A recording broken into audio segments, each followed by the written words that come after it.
स्वागत है आपका Ramos maths classes online channel पर। उम्मीद है आप लोग अच्छे होंगे और आपकी तैयारी आगामी आने वाली शिक्षक भर्ती परीक्षाओं की बहुत अच्छे से चल रही होगी। देखिए दोस्तों, आज का जो वीडियो है वो इस टॉपिक को लेकर के है कि आपको पता है कि अब से कुछ दिनों पहले माननीय आरपीएससी चेयरमैन साहब ने एक बात कही थी कि अब समय आ गया है कि आपको मूल यानी कि ऑथेंटिक बुक्स की तरफ लौटना होगा।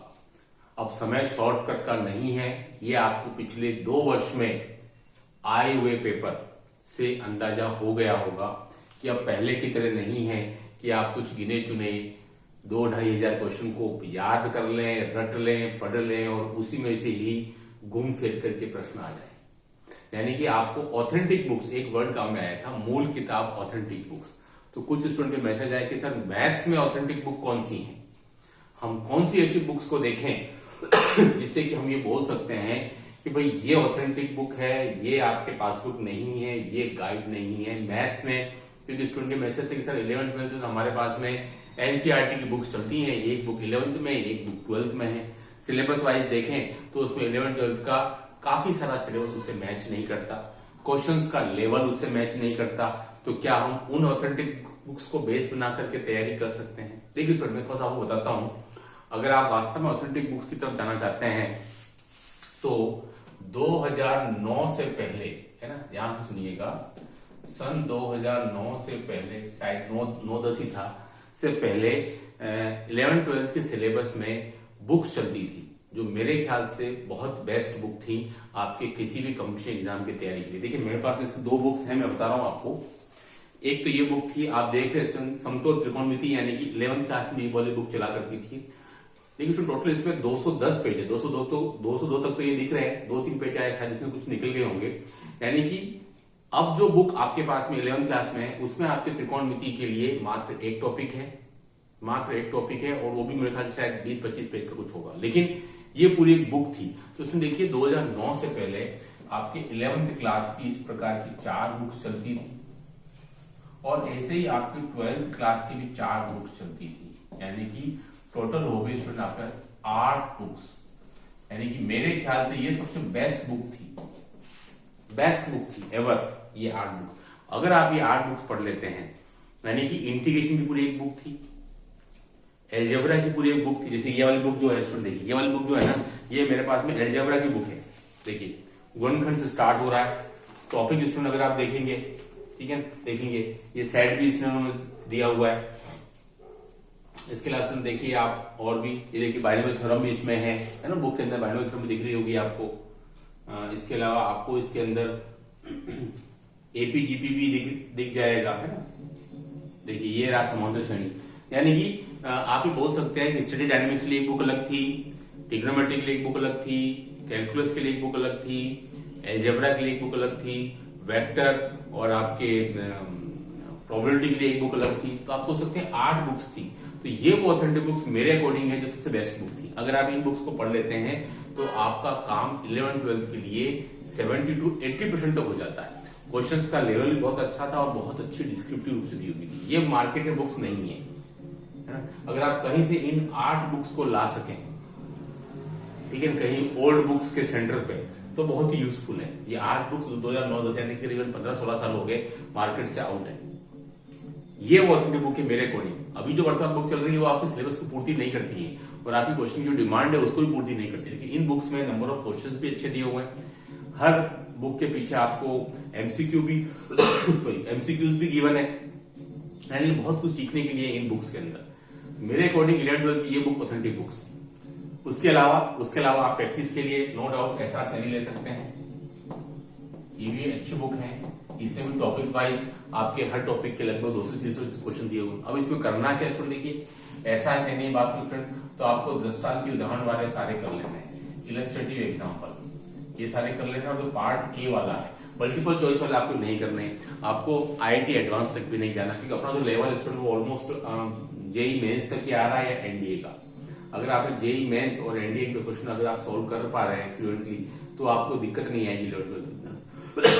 इससे अपना अलग सिलेबस, मतलब इससे हायर नहीं जा रहा है 11th-12th का। तो दृष्टांत उदाहरण कर लीजिए ऐसा करने का और पार्ट ए कर लीजिए। मेरे ख्याल से ये काफी हो जाता है। यानी कि एक टॉपिक के एटलीस्ट आपको 100 से 150 क्वेश्चन आपके हो जाए तो इनफ हो जाता है। तो ये 8 बुक्स और एसआर सैनी, उसके अलावा तो आपके बहुत सारी बुक्स और भी मार्केट में आती है, आर डी शर्मा भी होती है आपके, और भी बहुत सारी किताबें अगर आप देखें तो यूथ कंपटीशन टाइम की भी बुक है जो आपके यूपी के टीजीटी, पीजीटी और DSSB के अंदर काफी फेमस बुक होती है ना। आपकी अरिहंत की भी बुक आती है, इसके अलावा आपके एरोलेस वाली भी बुक है। सही बुक अच्छी है, लेकिन उसमें सबसे बेस्ट बुक मुझे ऐसा सही लगती है। और ये 8 बुक्स अगर आप ले पाए, कि अभी भी एग्जाम में 6 महीने हैं, तो आपको अपना बेसिक पर बहुत ध्यान देना पड़ेगा। आप कभी डायरेक्ट IIT JEE मेंस या NDA क्वेश्चन पर न आए। ज्यादा स्टूडेंट ये गलती करते हैं कि सीधा वो उसी पर आ जाते हैं, तो उनका बेसिक छूट जाता है, तो वो बहुत से क्वेश्चन को मिस कर देते हैं एग्जाम के अंदर, है ना। तो उसमें आपको फाइनली अपना बेसिक सुधारना है, भले ही एग्जाम में 5 महीने रह जाए, 6 महीने रह जाए। ये बुक सबसे बेस्ट है मेरे ख्याल से। और फिर ये एसआर सैनिक बुक्स की आप प्रैक्टिस लगाइए, एनफ रहेगा। और अगर हम बात करते हैं, देखिए BSc में तो क्लियर कट मामला है, इसमें तो ज्यादा कोई बहस का विषय है भी नहीं। अगर आप JPH पढ़ते हैं तो JPH पढ़िए, नंबर 2 अगर आप नवकार पढ़ते हैं स्टूडेंट नवकार पढ़िए। ये दोनों ही बुक अपने आप में पर्याप्त है। इसके अलावा 2 बुक, एक ही बुक पढ़नी है आपको, 2 तो पढ़नी भी नहीं है। दोनों में 90% क्वेश्चन ऑलमोस्ट सेम है, इधर एग्जाम्पल है तो इधर अनसोल्ड है, इधर अनसोल्ड तो इधर एग्जाम्पल है। अगर आपने इन बुक्स के या कोई भी एक प्रकाशन ले लिया और उसके एग्जाम्पल और अनसोल्ड सब कर लिए, तो मेरे ख्याल से तुम्हें पिछले सालों के पेपर देखूं सेकंड ग्रेड फर्स्ट ग्रेड के, ऑलमोस्ट क्वेश्चन मिल रहे हैं, ऑलमोस्ट, परसेंटेज की बात नहीं करूं, ऑलमोस्ट। तो आपको किसी दूसरी बुक की जरूरत ही नहीं पड़ती। अगर आपने नवकार या JPT कोई भी बुक के क्वेश्चन निकाल लिए, तो मेरे ख्याल से तो इनफ है ना।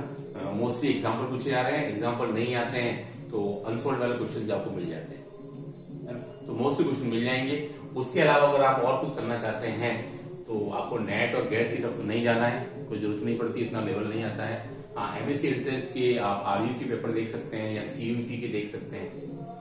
इसके अलावा मेरे ख्याल कोई जरूरत नहीं पड़ती है। अगर आप नवकार या JP निकाल लेते हैं और थोड़ा BSc पर ज्यादा फोकस करें, क्योंकि आपको पता है number of question BSc part के 75 to 80 पूछे जा रहे हैं, जबकि 11-12 मिलाकर केवल 30 ही क्वेश्चन आ रहे हैं, 30 या 32, 9-10 के 10 ही आ रहे हैं। ये मैं आपको बता रहा हूँ 2022 और 2024 के एनालिसिस के बेस पर। अब 2025 वाली भर्ती जो 26 में होगी 12-18 जुलाई में, उसका कोई भी नहीं जानता है कि क्या पेपर पैटर्न रहेगा, क्योंकि इस प्रकार की कोई भी वर्गीकरण नहीं किया हुआ है। लेकिन जो पिछली 2 भर्तियां हैं 22 और 24, जो स्टूडेंट नए हैं इनको नहीं पता है, उनका बता देता हूं मैं कि BSc पार्ट के आपके 80 क्वेश्चन आ रहे हैं, यानी कि 10 टॉपिक हैं। पर टॉपिक से आपके ऑन एन एवरेज 6 से 10 क्वेश्चन आते हैं। लाइक NTPO का छोटा टॉपिक होता है, उससे आपके क्वेश्चन 6 से 7 आ रहे हैं। वेक्टर छोटा टॉपिक है, 6 से 7 आ रहे हैं। हालांकि रियल एनालिसिस छोटा है, लेकिन फिर भी उससे 8-10 क्वेश्चन आ गए। तो यानी मतलब आपको आउटपुट ज्यादा है कम मेहनत में BSc पार्ट के अंदर, और वही क्वेश्चन ज्यादा से ज्यादा पूछे भी जा रहे हैं। तो मैं चाहूंगा BSc पार्ट का आप कम से कम 4 से 5 बार रिवीजन लगा लें और इन्हीं बुक्स के ऊपर डिपेंडेंट रहें।